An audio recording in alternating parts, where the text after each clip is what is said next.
Resumen narrativo del libro, Cómo mandar a la mier de forma educada, de Alba Cardalda. Capítulo 1. Cuando decir sí duele más que decir no. Hay un cansancio silencioso que no se nota en el cuerpo, pero que se acumula en el alma. No es el cansancio de trabajar demasiado ni de dormir poco. Es otro. Es el agotamiento de callar cuando querías hablar. De sonreír cuando algo te incomodaba. De aceptar cuando, en el fondo, querías decir no. Todos, en algún momento, hemos sentido esa presión interna que nos empuja a ser correctos, educados, amables, incluso cuando eso significa traicionarnos un poco. A veces mucho. Y sin darnos cuenta, vamos acumulando pequeñas renuncias personales, una opinión que no expresamos, un límite que no pusimos, una incomodidad que soportamos para no incomodar al otro. Y entonces llega el día en que algo se rompe. Este libro, Cómo mandar a la mierda de forma educada, no habla de groserías, ni de malos modales, ni de violencia verbal. Habla de algo mucho más profundo y necesario, el derecho a poner límites sin sentir culpa. El derecho a defender nuestro espacio emocional sin convertirnos en personas agresivas o frías. El derecho, en definitiva, a respetarnos. Alba Cardalda parte de una verdad incómoda pero liberadora: muchas personas no saben decir que no porque confunden educación con sumisión. Crecieron creyendo que ser buena persona significa agradar siempre, ceder siempre, adaptarse siempre. Y ese aprendizaje, que parece inofensivo, termina pasando una factura muy alta. Porque cuando no ponemos límites, alguien más los cruza. La autora nos invita a reflexionar sobre una pregunta sencilla, pero poderosa: ¿a cuántas personas has tratado mejor que a ti mismo? Quizás has dicho no pasa nada cuando sí pasaba. Quizás has aceptado favores que no querías, reuniones que te agotaban, compromisos que no te representaban. Quizás has tolerado comentarios fuera de lugar, bromas incómodas, exigencias injustas, todo en nombre de la armonía. Pero ¿qué pasa con tu armonía interna? Uno de los primeros puntos que aborda el libro es la idea de que poner límites no es un acto egoísta, sino un acto de responsabilidad emocional. Cuando no decimos lo que sentimos, no solo nos dañamos a nosotros mismos, también le damos al otro una información falsa. Le hacemos creer que todo está bien, cuando no lo está. Y eso, tarde o temprano, termina explotando. Alba utiliza ejemplos cotidianos, cercanos, reales. Historias que podrían ser las tuyas o las mías. Personas que llegan a terapia agotadas, no porque los demás sean monstruos, sino porque ellas mismas nunca aprendieron a defender su espacio. Personas que dicen, siempre termino haciendo lo que los otros quieren. Me cuesta decir que no, aunque esté saturado. No quiero quedar mal. No quiero generar conflicto. Pero la pregunta clave es otra: ¿y qué pasa contigo cuando evitas el conflicto? Evitarlo no lo elimina. Solo lo desplaza hacia adentro. Se transforma en frustración, en resentimiento, en rabia silenciosa. Y un día, sin aviso, esa rabia sale de la peor manera posible, en un grito, en un portazo, en una relación rota. El libro plantea una metáfora muy clara: los límites son como las paredes de una casa. No están ahí para aislarte del mundo, sino para proteger lo que hay dentro. Una casa sin paredes no es más abierta ni más amable, es simplemente inhabitable. Lo mismo ocurre con las personas. Cuando no tienes límites claros, cualquier cosa entra.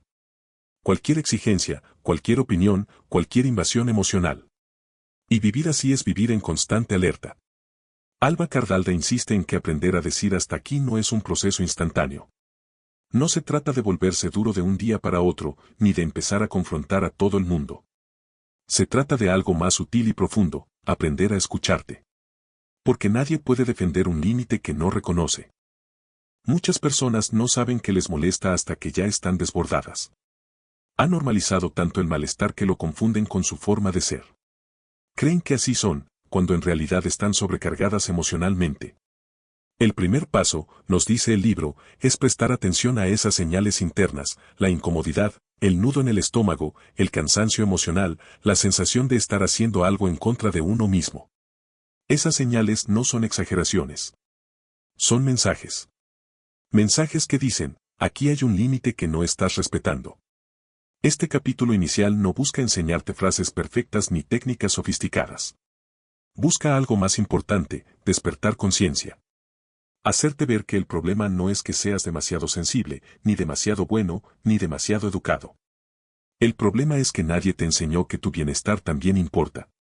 Y quizá, mientras escuchas esto, te estás dando cuenta de cuántas veces te has callado para no molestar. De cuántas veces te has adaptado para encajar. De cuántas veces te has dejado para después. La buena noticia es que aprender a poner límites es una habilidad. Y como toda habilidad, se puede entrenar. A lo largo de este libro, Alba Cardalda nos va a mostrar cómo hacerlo sin perder el respeto, sin perder la calma y, sobre todo, sin perder la conexión con los demás.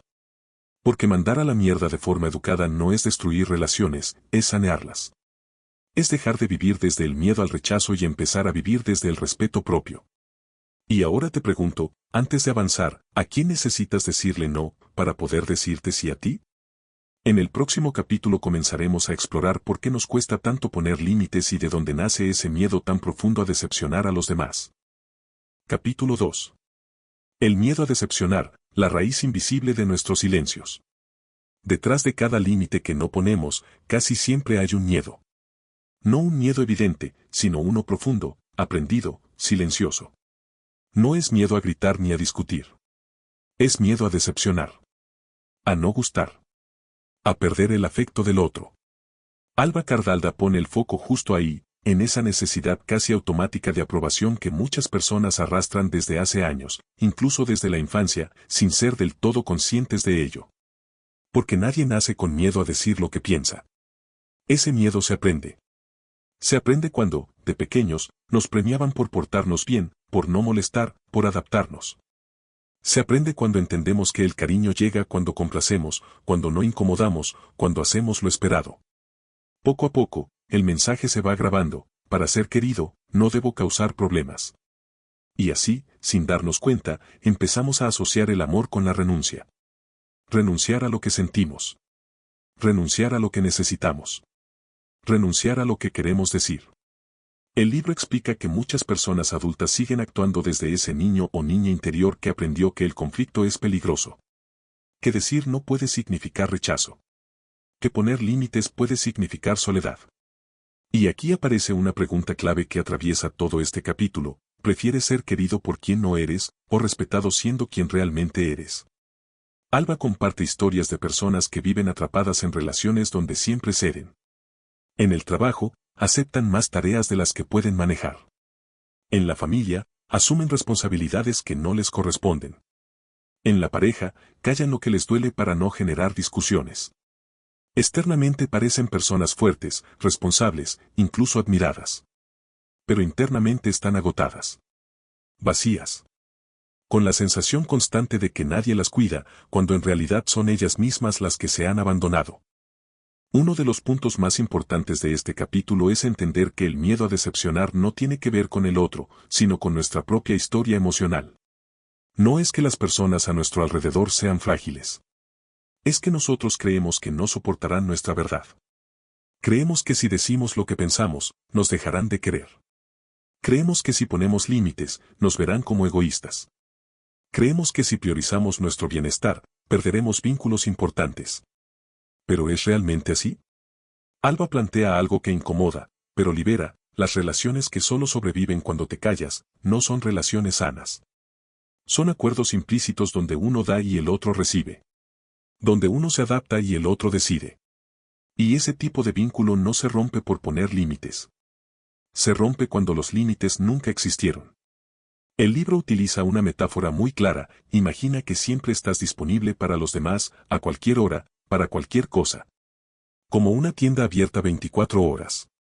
Al principio, la gente agradece esa disponibilidad. Pero con el tiempo, deja de valorarla. Porque lo que está siempre disponible, deja de percibirse como valioso. Lo mismo ocurre con las personas. Cuando nunca dices que no, los demás no aprenden dónde estás tú. No saben hasta dónde pueden llegar. No porque sean malas personas, sino porque nadie se los ha mostrado. Este capítulo también aborda la culpa, esa compañera inseparable del miedo a decepcionar. La culpa aparece justo cuando intentamos cambiar. Cuando, por primera vez, decimos no puedo, no quiero, no me hace bien. La culpa nos susurra que estamos siendo injustos, exagerados, egoístas. Pero Alba nos recuerda algo fundamental: sentir culpa no significa estar haciendo algo mal. Muchas veces significa que estás haciendo algo distinto. Distinto a lo que siempre hiciste. Distinto a lo que esperaban de ti. Distinto a lo que aprendiste. La culpa es una señal de transición, no una prueba de error. El problema es que muchas personas, al sentir culpa, retroceden. Vuelven a ceder. Vuelven a callar. Porque la incomodidad de decepcionar parece más grande que la incomodidad de traicionarse. ¿Pero qué precio estás pagando por no decepcionar a nadie? Alba relata casos de personas que desarrollan ansiedad, insomnio, irritabilidad, incluso síntomas físicos, simplemente por vivir en permanente estado de adaptación. El cuerpo termina hablando cuando la voz se reprime durante demasiado tiempo. Y aquí surge una idea clave del libro: poner límites no rompe vínculos sanos, los fortalece. Las personas que realmente te quieren, aunque al principio se sorprendan, terminan adaptándose a tus límites. Aprenden a respetarte porque tú empezaste a respetarte.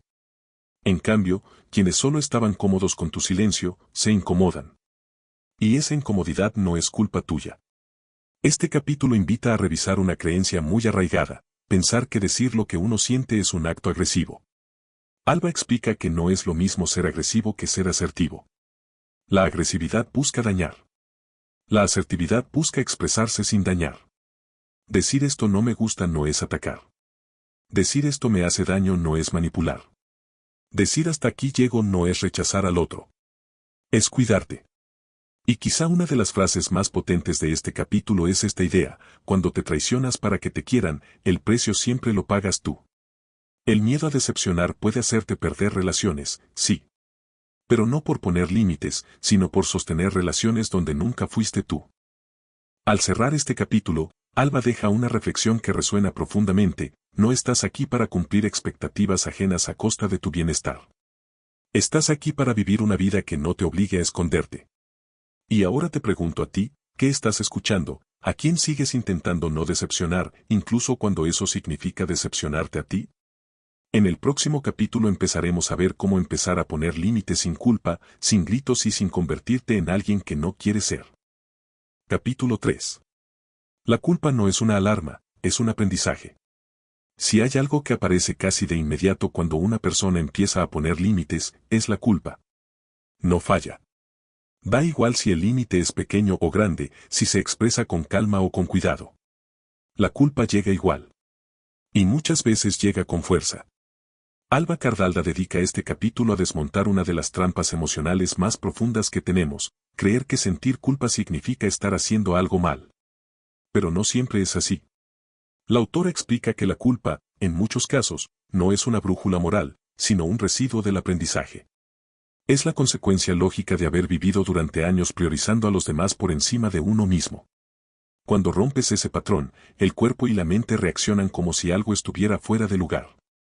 No porque esté mal, sino porque es nuevo. La culpa aparece cuando haces algo distinto a lo que siempre hiciste.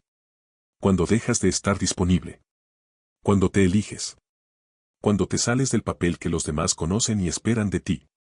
Y aquí surge una pregunta fundamental: ¿te sientes culpable porque has hecho algo injusto, o porque has dejado de ser cómodo para los demás? Este capítulo insiste en algo clave: la culpa no siempre señala un error, muchas veces señala un cambio.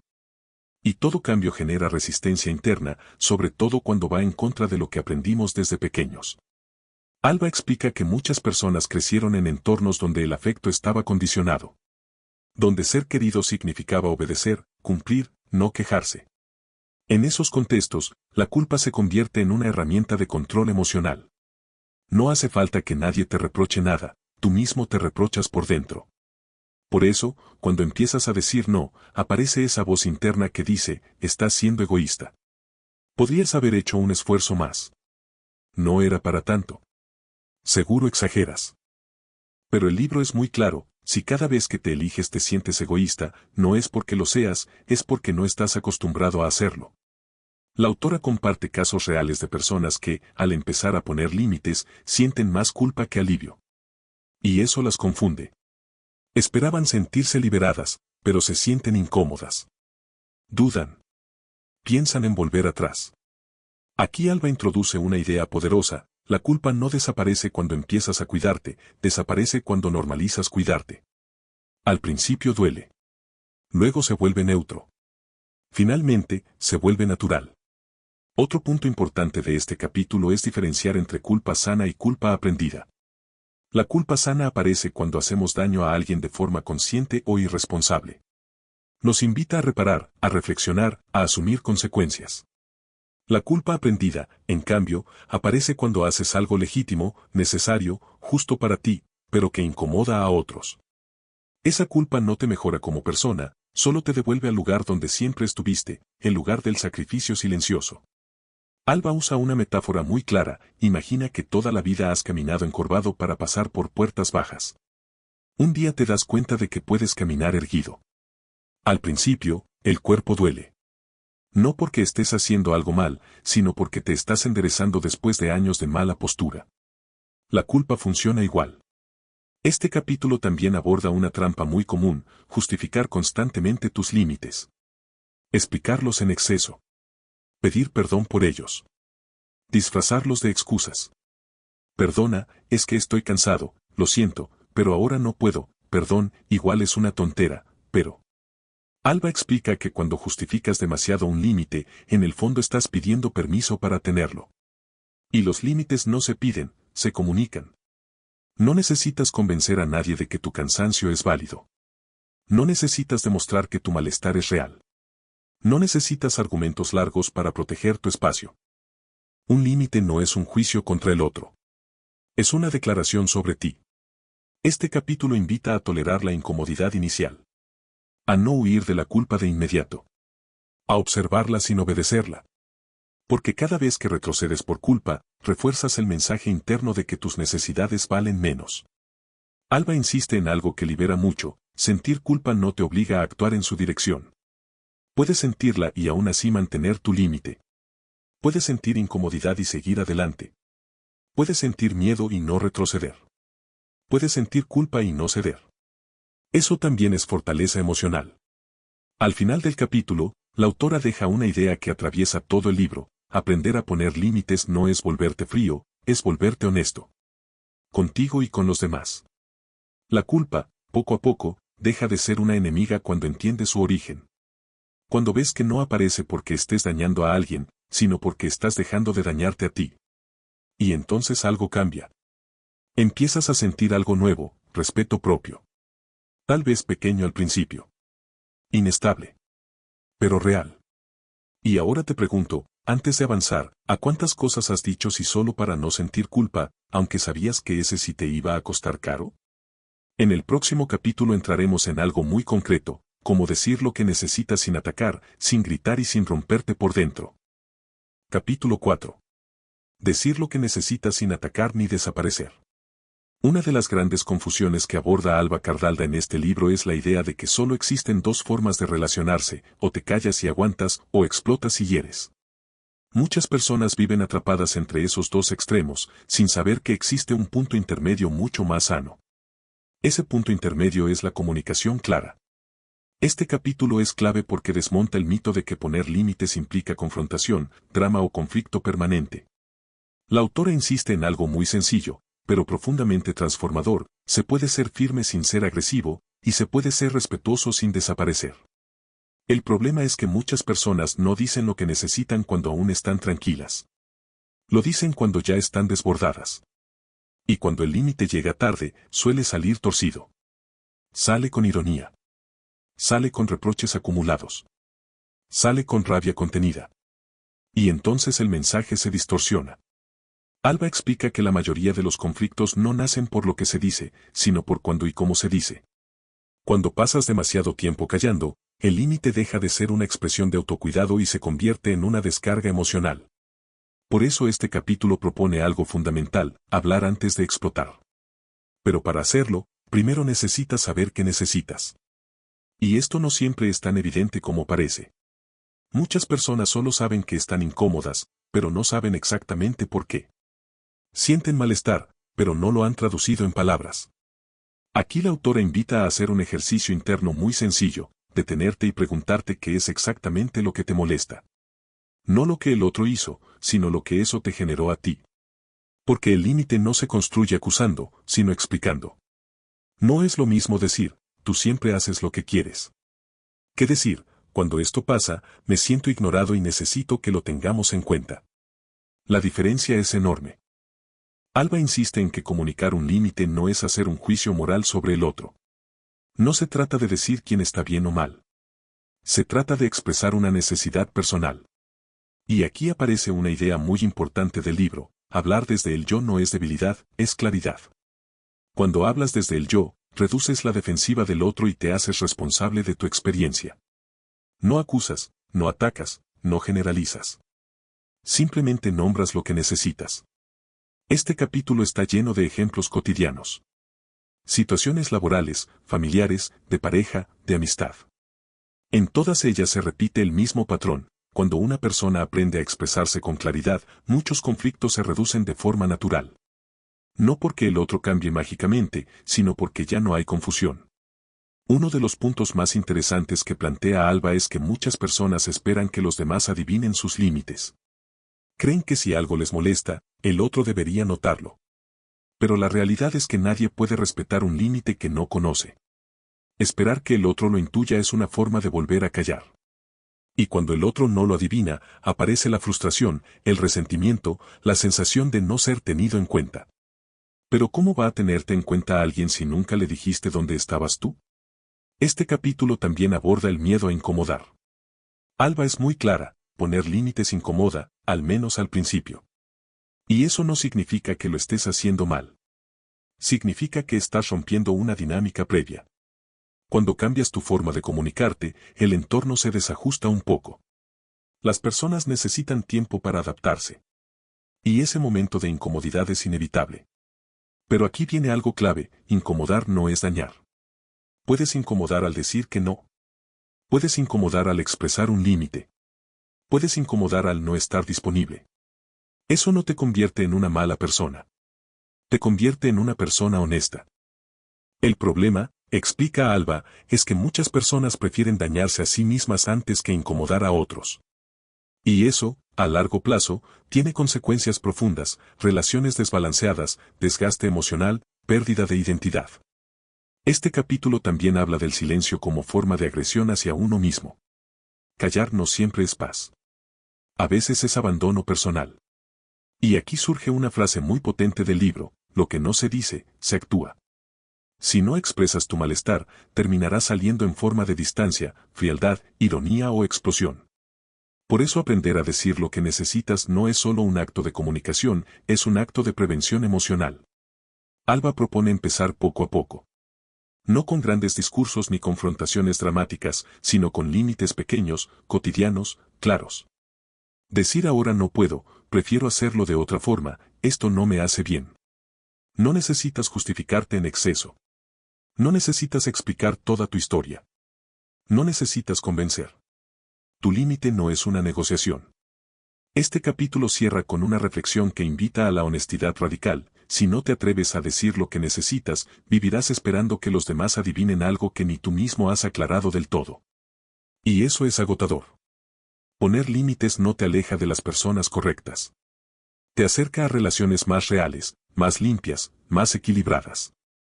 Y antes de pasar al siguiente capítulo, te dejo esta pregunta: ¿a cuántas personas les has mostrado una versión silenciosa de ti, solo para evitar una conversación incómoda? En el próximo capítulo entraremos en algo aún más delicado: ¿qué ocurre cuando pones límites y el otro no los respeta? Capítulo 5. Cuando pones límites y al otro no le gusta. Uno de los momentos más difíciles, y también más reveladores, en el proceso de aprender a poner límites, llega cuando haces todo bien y aún así el otro reacciona mal. Hablas con calma. Explicas lo que necesitas. No atacas. No gritas. No acusas. Y, aún así, la respuesta es enfado, ironía, victimismo o rechazo. Este capítulo aborda precisamente ese punto crítico, donde muchas personas se detienen y retroceden. Porque hay una expectativa muy común, pero poco realista: creer que si ponemos límites de forma educada, los demás los aceptarán sin problema. La realidad, explica Alba Cardalda, es que no todo el mundo sabe relacionarse desde el respeto mutuo. Y eso no tiene que ver contigo. Cuando una persona se ha beneficiado durante mucho tiempo de tu disponibilidad, de tu silencio o de tu adaptación, tu cambio puede sentirse como una amenaza. No porque estés haciendo algo malo, sino porque estás dejando de ocupar el lugar que te asignaron sin preguntarte.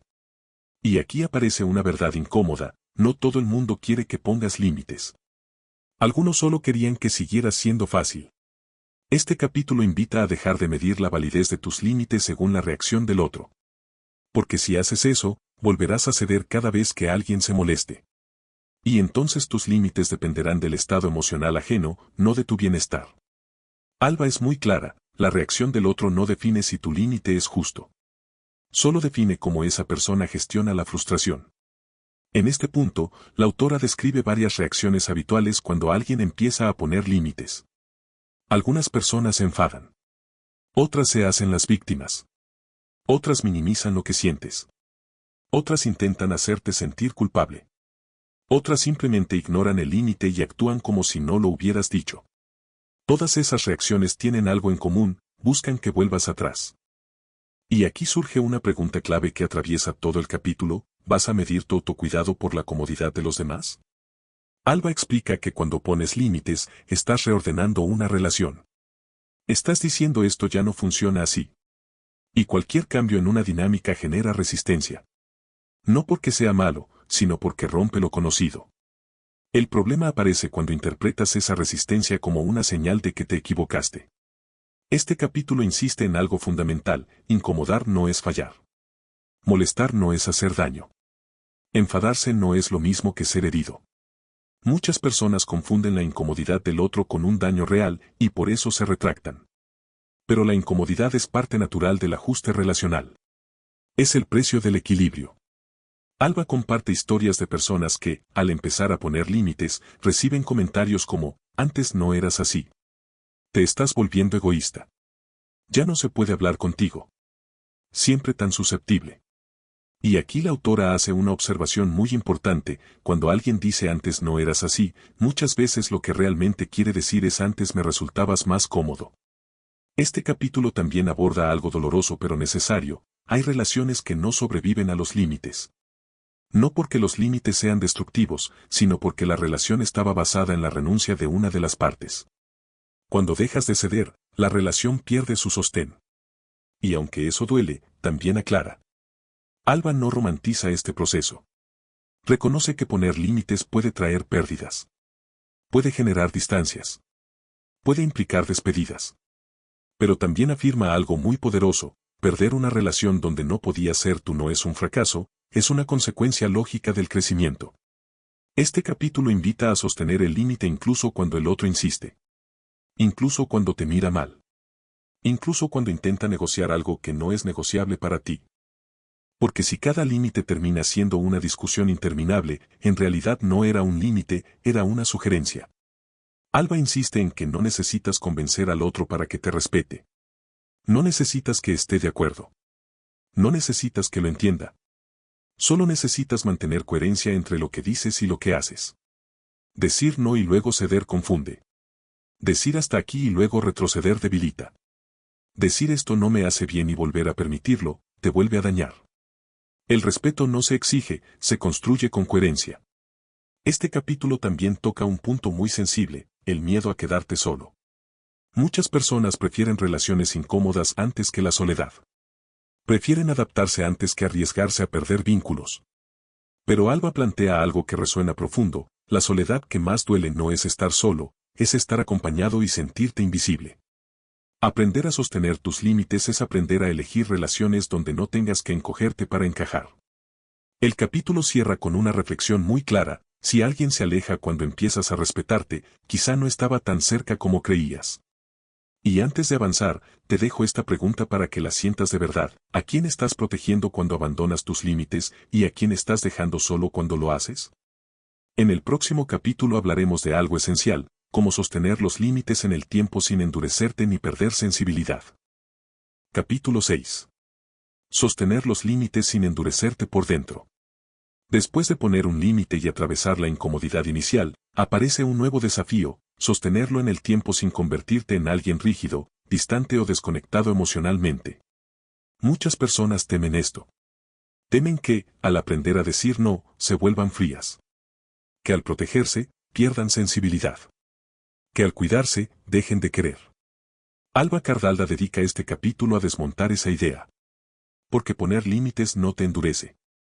Lo que te endurece es vivir sin ellos. Este capítulo parte de una observación muy humana: cuando alguien ha pasado mucho tiempo sin límites, el primer intento de autocuidado puede sentirse exagerado, torpe o incluso brusco. No porque lo sea, sino porque es nuevo. Como un músculo que empieza a usarse después de años de inactividad. Y aquí aparece una verdad importante: aprender a poner límites no es un acto puntual, es un proceso continuo. No se trata de decir algo una vez y olvidarte. Se trata de sostenerlo con coherencia, incluso cuando aparecen dudas, miedos o presiones externas. Alba explica que muchas personas, después de poner un límite, entran en una fase de hipervigilancia emocional. Se observan todo el tiempo. Se preguntan si fueron demasiado duras, si se pasaron, si deberían suavizarlo, si tendrían que volver a explicar. Ese desgaste interno puede hacer que algunas personas confundan autocuidado con aislamiento. Empiezan a levantar muros en lugar de límites. Se cierran para no volver a sufrir. Pero un muro no protege, separa. Un límite protege y permite vínculo. Este capítulo subraya una diferencia clave: los límites sanos no buscan alejar a los demás, buscan ordenar la relación. No buscan castigar, buscan cuidar. Y para eso, necesitan ir acompañados de una actitud interna clara. Alba insiste en que un límite sostenido no necesita dureza, necesita coherencia. No necesitas repetirlo con enojo. No necesitas justificarte cada vez. Solo necesitas mantener la misma posición sin entrar en lucha. Aquí aparece una idea muy poderosa: no todo límite necesita ser defendido constantemente. A veces basta con no moverte. Cuando alguien insiste, presiona o prueba si puede cruzar el límite, tu respuesta no siempre tiene que ser verbal. Muchas veces es conductual. Es no ceder. Es no entrar en explicaciones infinitas. Es no justificarte una y otra vez. Este capítulo también habla de algo muy sutil: el miedo a perder empatía. Muchas personas creen que si se priorizan, dejarán de ser comprensivas. Pero Alba explica que ocurre lo contrario: cuando te respetas, tu empatía deja de ser sacrificio y se vuelve genuina. Cuando ayudas porque quieres, no porque te obligas. Cuando escuchas porque puedes, no porque debes. Cuando das porque nace, no porque temes. Eso cambia por completo la calidad de tus relaciones. La autora comparte historias de personas que, al empezar a poner límites, se sienten culpables por no estar disponibles emocionalmente para todo el mundo. Creen que están fallando como amigos, parejas o familiares. Pero con el tiempo descubren algo inesperado: al cuidarse, tienen más energía para quienes realmente importan. Porque no puedes sostener a todos si tú estás agotado.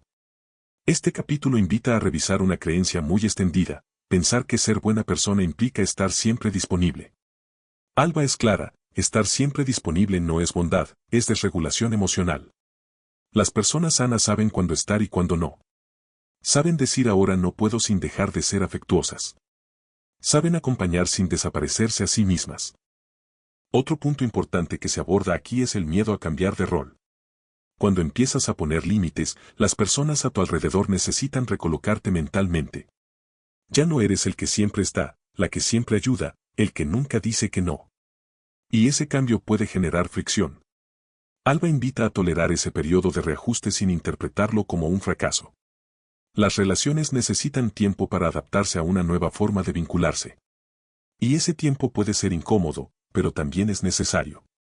Este capítulo también advierte sobre una trampa frecuente: endurecerte como mecanismo de protección.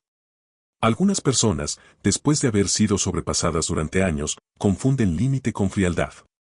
Se vuelven inaccesibles emocionalmente para no volver a sufrir. Pero cerrar el corazón no es poner límites. Es levantar una coraza. Alba insiste en que los límites más sanos nacen de la claridad, no del miedo. No del resentimiento acumulado, sino del respeto propio. Un límite sano no necesita castigar al otro.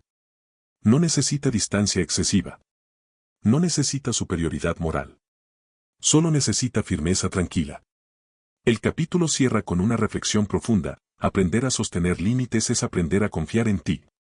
A confiar en que no necesitas ser duro para protegerte. A confiar en que puedes cuidar tu sensibilidad sin exponerla a todo el mundo. Y te deja con una pregunta que invita a la honestidad: ¿te estás cuidando desde el respeto o desde el miedo a volver a ser herido?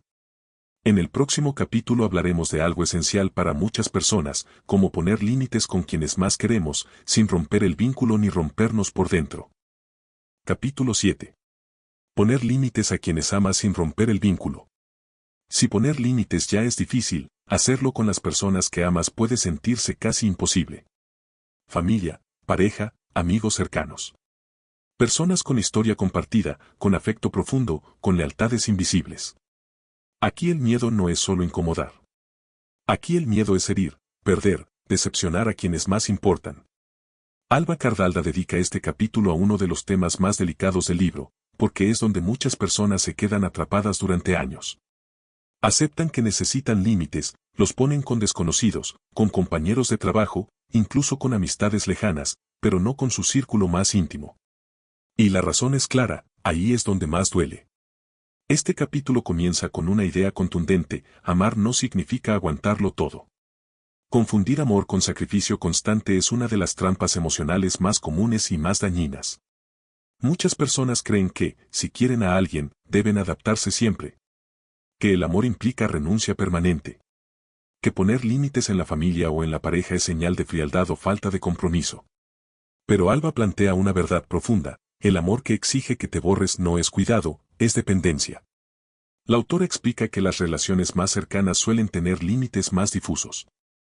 Se da por hecho la disponibilidad, la confianza, el acceso. Y cuando esos límites no se revisan con el tiempo, aparecen invasiones emocionales que se normalizan.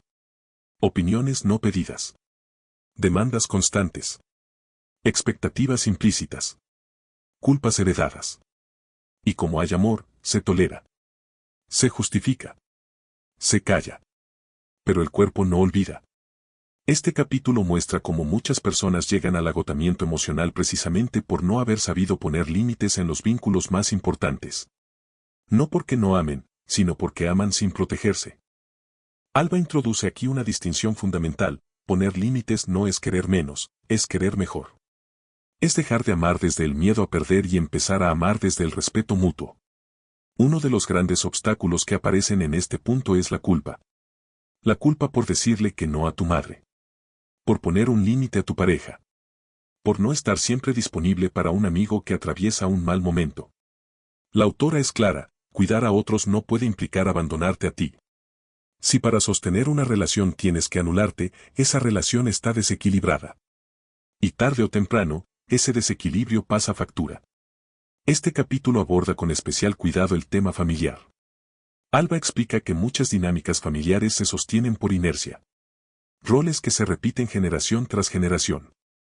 Expectativas que nunca se cuestionaron. El hijo que siempre cede. La hija que siempre cuida. El que nunca se queja. La que siempre está. Cuando una persona intenta salir de ese rol, la familia reacciona. No siempre con comprensión. A veces con reproches, con victimismo, con frases que buscan devolverla al lugar conocido. Siempre ha sido así. En esta familia hacemos las cosas de otra forma. Estás cambiando. Y sí. Estás cambiando. Alba insiste en algo muy importante: cambiar no es traicionar. Cambiar es crecer. Y crecer incomoda a quienes se beneficiaban de tu inmovilidad. Este capítulo también habla de la pareja, un espacio donde los límites suelen confundirse con rechazo. Muchas personas temen que, al expresar una necesidad o un límite, el otro lo interprete como falta de amor.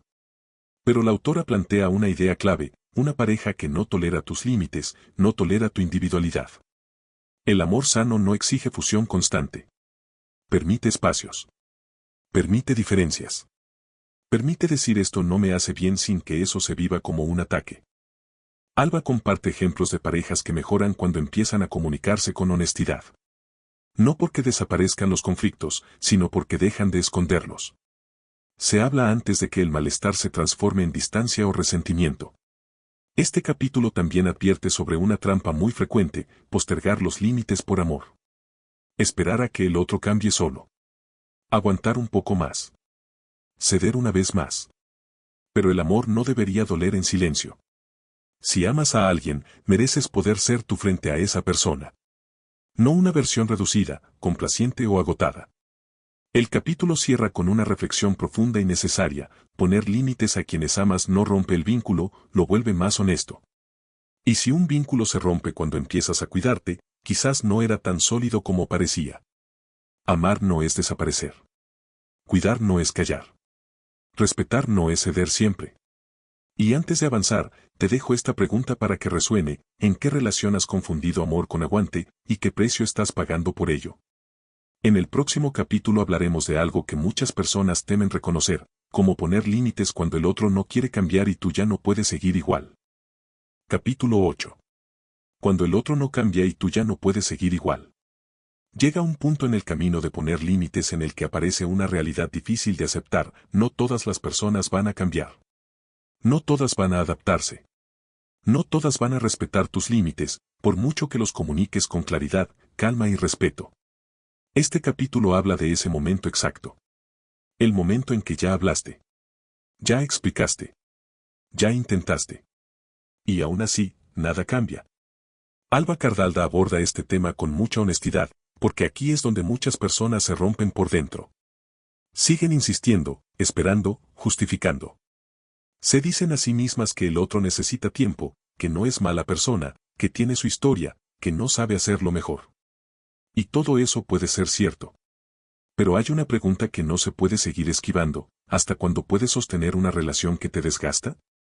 Este capítulo deja claro algo fundamental: comprender al otro no te obliga a soportarlo todo. Empatizar no significa tolerar lo intolerable. Amar no implica sacrificar tu bienestar de forma permanente. Alba explica que muchas personas se quedan atrapadas en relaciones donde ya no hay reciprocidad emocional, pero siguen allí por lealtad, por miedo, por costumbre o por culpa. Esperan que, si siguen siendo pacientes, el otro algún día cambiará. Pero el cambio no se produce por insistencia externa. Solo ocurre cuando hay voluntad interna. Aquí aparece una idea clave del libro: no puedes poner límites por alguien que no quiere respetarlos. Puedes expresarlos, sostenerlos, repetirlos, pero no puedes obligar al otro a cambiar. Y ese reconocimiento duele. Este capítulo invita a dejar de confundir esperanza con negación. La esperanza sana te impulsa a cuidar la relación sin perderte. La negación te mantiene en un vínculo que te apaga, esperando una versión del otro que nunca llega. Alba comparte historias reales de personas que llevan años pidiendo lo mismo: respeto, escucha, consideración. Años ajustándose, explicando, cediendo. Y cada vez que el otro cruza el límite, vuelven a intentarlo, como si la próxima vez fuera a ser diferente. Pero el cuerpo ya está cansado. La emoción ya está desgastada. La energía ya no alcanza. Este capítulo también aborda el miedo a tomar decisiones que parecen definitivas. Muchas personas temen que poner un límite firme signifique romper para siempre. Y, en algunos casos, eso puede ocurrir. Pero la autora plantea algo importante: hay vínculos que no se rompen por poner límites, sino por no ponerlos nunca.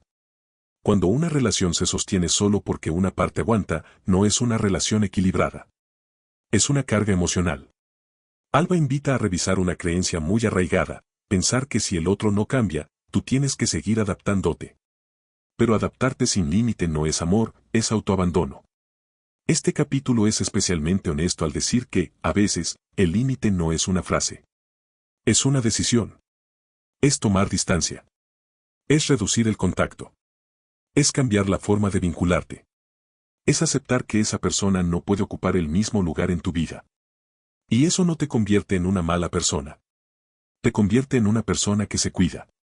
Alba explica que hay relaciones que necesitan transformarse para sobrevivir. Pasar de una cercanía constante a un vínculo más acotado. De una presencia diaria a un contacto más puntual. De una implicación emocional intensa a una más liviana. Eso también es poner límites. No todo límite es confrontación. Algunos son silenciosos. No por cobardía, sino por claridad. Este capítulo también habla del duelo. Porque poner límites definitivos implica perder algo: una expectativa, una ilusión, una versión del vínculo que deseabas. Y ese duelo necesita ser reconocido. No es debilidad sentir tristeza al alejarte de alguien que quieres. Es humanidad.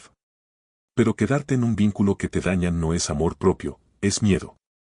Alba deja claro que elegirte no siempre se siente bien al principio. A veces duele. A veces se siente vacío. A veces se siente como fracaso. Pero con el tiempo, aparece algo nuevo, paz. La paz de no estar siempre en alerta. La paz de no justificarte constantemente. La paz de no negociar tu dignidad. El capítulo cierra con una reflexión muy potente: no todas las personas que amas pueden acompañarte en todas las etapas de tu vida. Y eso no invalida lo vivido. Solo reconoce que tú también cambiaste. Y antes de avanzar, te dejo esta pregunta para que la sientas con honestidad: ¿estás esperando que alguien cambie, o estás evitando aceptar que ya sabes lo que necesitas hacer? En el próximo capítulo hablaremos de algo esencial para cerrar este proceso: cómo reconstruir tu relación contigo mismo después de años de haberte puesto en segundo lugar. Capítulo 9. Volver a ti después de años de haberte dejado para después. Después de poner límites, de atravesar culpas, miedos, conflictos y decisiones difíciles, aparece una pregunta silenciosa que pocas veces se formula en voz alta: ¿quién soy ahora que ya no vivo para agradar? Este capítulo es uno de los más profundos del libro, porque ya no habla tanto de los demás, sino de la relación contigo mismo. De lo que queda cuando dejas de adaptarte constantemente. De ese espacio nuevo, a veces incómodo, a veces vacío, que se abre cuando empiezas a priorizarte. Alba Cardalda explica que muchas personas, tras años de poner a otros por delante, pierden el contacto con sus propias necesidades. Saben perfectamente lo que los demás esperan de ellas, pero no tienen claro qué esperan de sí mismas. Han vivido tanto tiempo reaccionando a demandas externas que se han olvidado de escucharse. Y cuando por fin empiezan a hacerlo, aparece una sensación extraña: desorientación. Este capítulo nombra algo muy real: cuando dejas de complacer, al principio no sabes bien qué quieres. Solo sabes lo que ya no quieres. Y eso también es parte del proceso. Alba invita a no apresurarse a llenar ese vacío. A no buscar enseguida nuevas exigencias, nuevas responsabilidades, nuevas personas a las que cuidar. Porque ese espacio es necesario para reconstruirte. Aquí aparece una idea central del capítulo: aprender a poner límites no sirve de nada si no aprendes también a ocuparte de ti. No basta con decir no a los demás si sigues diciéndote no a ti mismo. La autora explica que muchas personas ponen límites externos, pero mantienen una autoexigencia brutal interna. Se exigen estar bien rápido.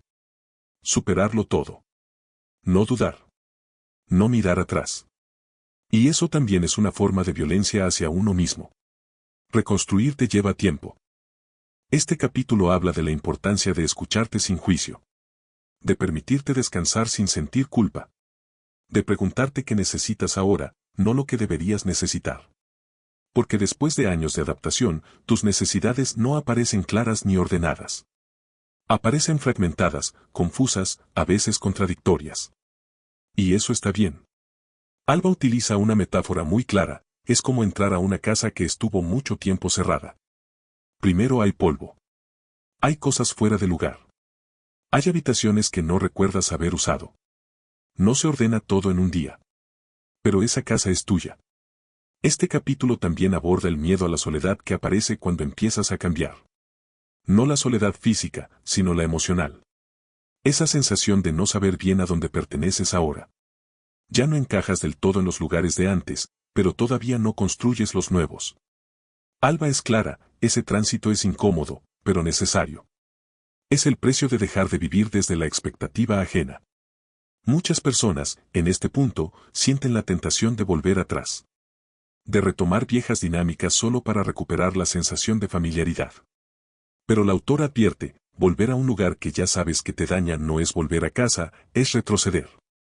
Este capítulo invita a algo muy concreto y poderoso: empezar a tratarte como tratas a las personas que quieres. Escucharte. Respetarte. Cuidarte cuando estás cansado. No exigirte estar disponible siempre. Alba insiste en que el respeto propio no se construye solo con límites externos, sino con coherencia interna. Con pequeñas decisiones diarias donde te eliges sin hacer ruido, sin justificarte, sin pedir permiso. Elegirte cuando necesitas descansar. Elegirte cuando algo no te hace bien. Elegirte incluso cuando nadie lo aplaude. Este capítulo también habla de identidad. De cómo muchas personas construyen su valor a partir de lo que hacen por los demás. Cuando dejan de hacerlo, sienten que pierden su sentido. Alba plantea una pregunta que atraviesa este punto del proceso: ¿Quién eres cuando no estás resolviendo problemas ajenos? Reconstruirte implica descubrirte más allá de la utilidad. Más allá del rol. Más allá de la expectativa. Y eso puede dar miedo, porque implica habitarte sin máscaras. Pero también es profundamente liberador. El capítulo cierra con una reflexión muy honesta: no te perdiste por completo. Solo te fuiste dejando a un lado para sobrevivir. Y ahora estás volviendo. Volver a ti no es un acto egoísta. Es un acto de justicia emocional. Y antes de avanzar, te dejo esta pregunta para que la sientas con calma: si ya no tuvieras que demostrar nada a nadie, ¿cómo te gustaría vivir? En el próximo capítulo entraremos en la parte final del viaje: integrar todo lo aprendido y empezar a vivir con límites claros, relaciones más sanas y una voz propia que ya no se apaga. Capítulo 10. Vivir con límites, una vida más honesta, no más dura. Llegados a este punto del camino, algo ya es distinto. No porque todo esté resuelto, no porque nunca más vayas a dudar o sentir culpa, sino porque ahora sabes algo que antes no sabías con claridad: tienes derecho a ocupar tu propio espacio. Este capítulo no habla de técnicas nuevas ni de frases perfectas. Habla de integración. De cómo todo lo aprendido hasta aquí empieza a convertirse en una forma distinta de estar en el mundo. Alba Cardalda es muy clara en este cierre: vivir con límites no te vuelve una persona más dura, te vuelve una persona más honesta. Honesta contigo y honesta con los demás. Durante mucho tiempo, muchas personas confundieron paz con silencio. Creyeron que una vida tranquila era una vida sin conflictos, sin roces, sin incomodidades. Pero lo que este libro muestra, capítulo tras capítulo, es que el silencio forzado no trae paz, trae desgaste. La verdadera paz aparece cuando dejas de pelearte contigo mismo. Este capítulo invita a revisar cómo cambia tu día a día cuando empiezas a vivir desde el respeto propio. Las relaciones ya no se sostienen desde el miedo a perder, sino desde la elección. Estás porque quieres, no porque debes. Ayudas porque te nace, no porque te obligas. Y eso lo cambia todo. Alba explica que una vida con límites claros no es una vida sin conflictos, sino una vida donde los conflictos no te rompen por dentro. Donde puedes hablar antes de explotar. Donde puedes retirarte sin huir. Donde puedes decir no sin sentir que te estás traicionando. Aquí aparece una idea muy poderosa: cuando te respetas, ya no necesitas justificarte constantemente. Tus decisiones empiezan a tener peso propio. No porque impongas, sino porque sostienes. Este capítulo también aborda algo muy liberador: dejar de explicarte ante todo el mundo. No todo el mundo necesita entenderte. No todo el mundo tiene acceso a tus razones. Y eso está bien. Cuando vives sin límites, explicas demasiado porque buscas aprobación. Cuando vives con límites, explicas lo necesario porque confías en ti. Alba insiste en que este cambio no te aleja de las personas, sino que filtra. Algunas relaciones se profundizan, se vuelven más auténticas. Otras se diluyen. Y ese movimiento no es pérdida, es orden. Vivir con límites también implica aceptar que no siempre gustarás. Que no siempre serás bien recibido. Que no siempre encajarás. Pero ya no te pierdes a ti mismo para encajar en lugares que no te cuidan. Este capítulo invita a dejar de medir tu valor por la reacción ajena. A entender que tu bienestar no puede depender de que todos estén cómodos contigo. Porque si todos están cómodos, probablemente tú no lo estás. Alba propone una imagen muy clara: una vida con límites es como caminar con la espalda recta. Al principio cansa. Al principio incomoda. Pero con el tiempo, se vuelve natural.